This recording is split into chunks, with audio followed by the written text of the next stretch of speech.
This Stephen Lee essay is taken from his book Imperial Germany.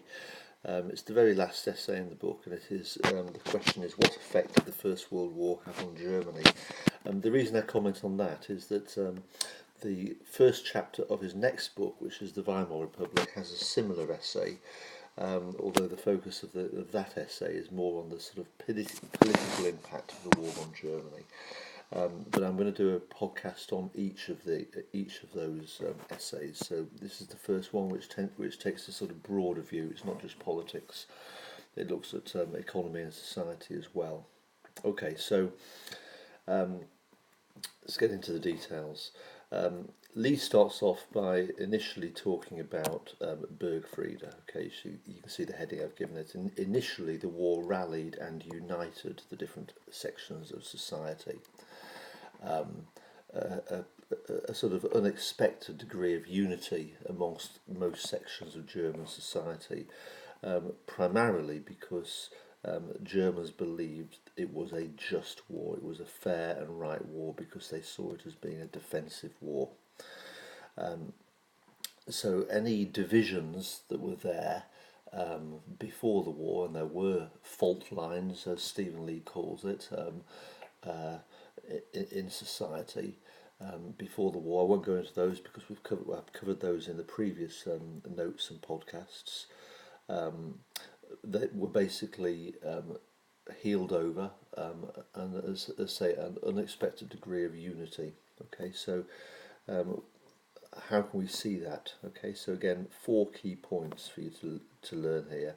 For the elites, Burgfriede effectively diverted the attention of workers and the lower middle classes, the Mittelstand, and the middle classes, the Beamte, away from domestic issues, okay, that we've explored in the previous podcasts, into a patriotic and nationalist crusade.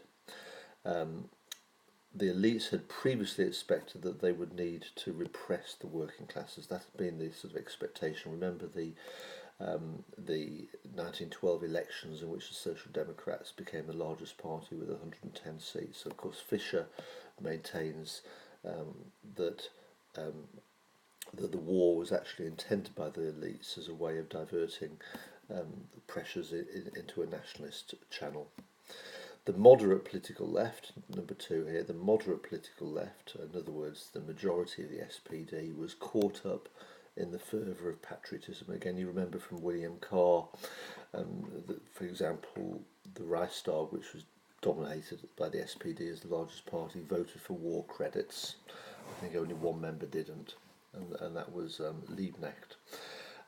So supported the war effort, believed that the war would cause the rest of society to respect the true worth of the workers. Okay, so it was an opportunity to demonstrate to the elites that the working classes would make a valuable contribution, that they would to German society, because they would help win the war. The middle classes, as a group, were also enthusiastic. They believed that it would result in the full integration of Prussia into Germany, which had not been possible back in 1871. So again, I don't want to backtrack to a previous podcast, but remember, you could argue that 1871 was not a complete unification because it retained the authoritarian aspects of Prussian control, and that the middle classes, the liberals, had always felt that the revolution was not complete, or the unification was not complete. So they believed the war would have a liberalising effect, that Berlin would relax its controls and give even more self-rule to the different states, the different regions of Germany. And then, of course, the extreme political left, the radical wing of the SPD, opposed the war in principle, but even they welcomed it because they felt the war would destabilise the regime. Okay, so the point there is the more radical members of the SPD, even they supported the war because they saw war as something that would create tensions within society, which would usher in its collapse, which of course proved to be correct. Okay, so those are the 4 key points there. Now moving on. Okay, so that's the Burgfriede. Now basically what Lee now does is he moves to the key point that when it became obvious that the war was going to be a prolonged war, because of course Burgfriede was completely based on the idea that the war would be a brief victorious war. When it became obvious that the war would be prolonged, and add to that the economic pressures caused by the war, in particular by the British blockade, the old fault lines in society effectively reopened, and reopened even wider.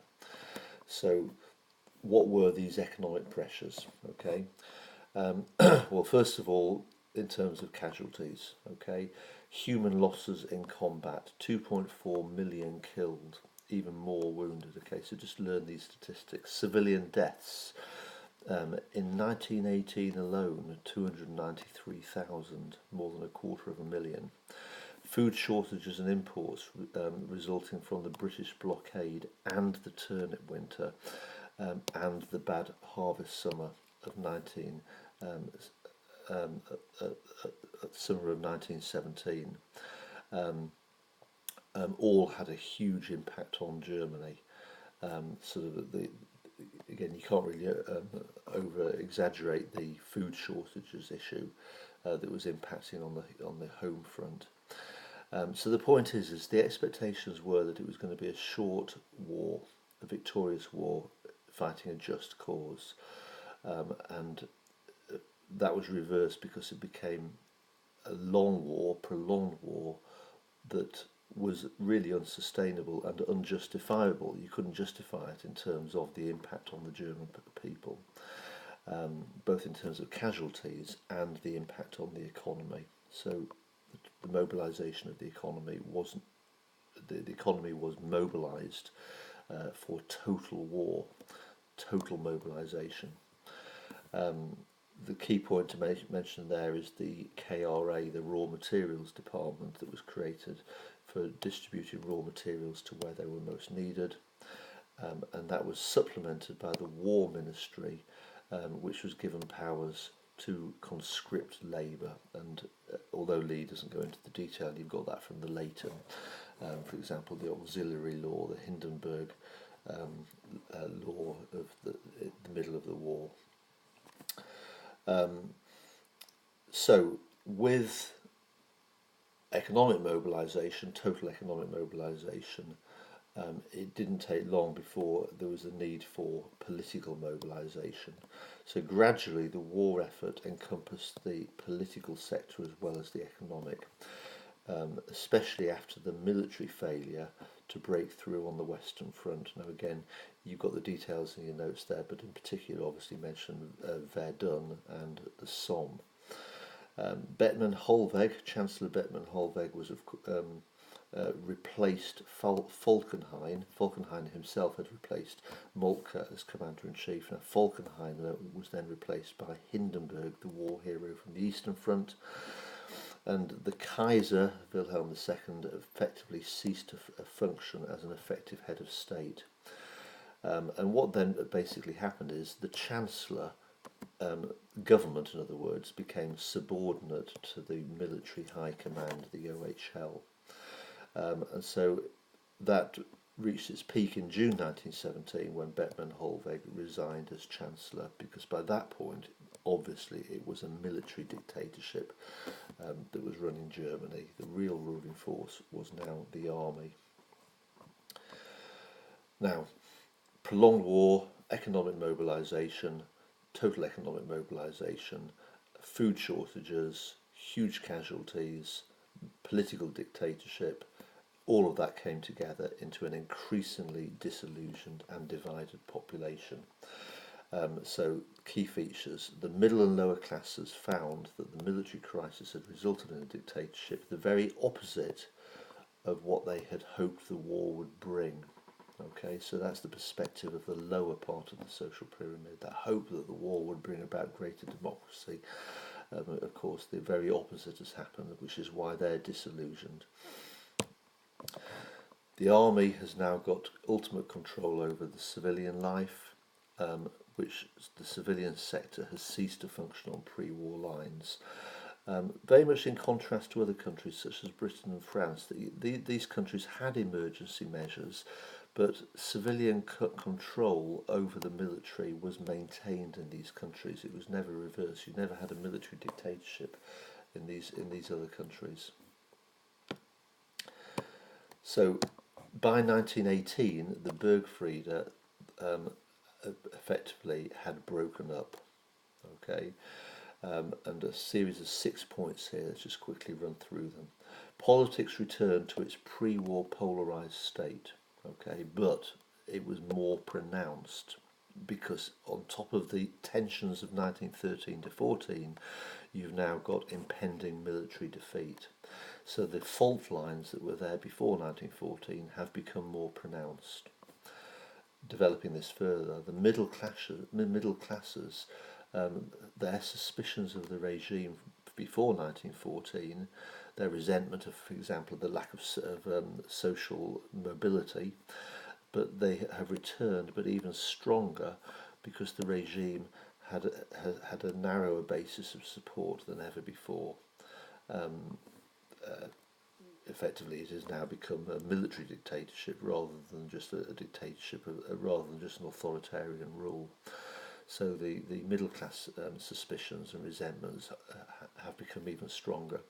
The left wing, who already radicalised before World War I, we mentioned the 1912 elections, have now become even more radicalised, and crucially, the split within the SPD really must emphasise this point. The split between within the SPD between the revolutionaries and the reformists has become even wider because of the war issue. The OHL tried to heal the fracturing in October 1918 by transferring power to the civilian government of Prince Max. Okay, so that was the OHL's response, and of course Prince Max announced the October reforms to heal the rifts, but that was too little too late. Okay, overtaken by the events of November 1918, the Kiel Mutiny, the formation of the Soviets, the declaration of the Republic, the Spartacist uprising, all of that's covered in a separate Stephen Lee essay for which I've already done a podcast. And the transfer of power was necessitated by an armistice which the Allies refused to negotiate with Hindenburg's dictatorship.